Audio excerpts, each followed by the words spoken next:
corsia numero 5, 71 titoli internazionali, presenzierà la quinta Olimpiade a Tokyo nel 2020 per l'Ungheria, Laszlo Cseh.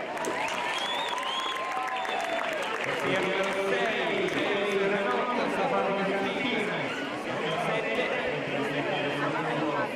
100 metri di rana per il moto Creveria, Nicolò Martinenghi. E in corsia numero 8 per Nord-Est HDO, Stefano Bacilotto.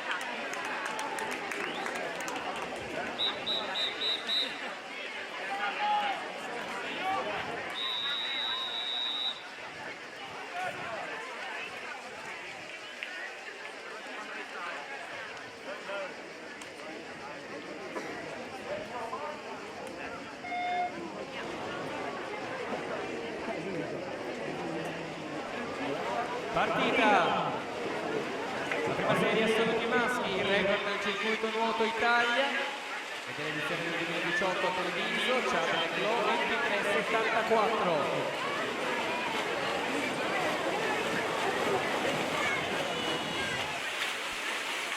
E si aggiudica questa prima serie Lionel Goviden 24,07. Seconda posizione per Laszlo Cseh 24,37. Terza posizione Nicolò Martinenghi 25,21.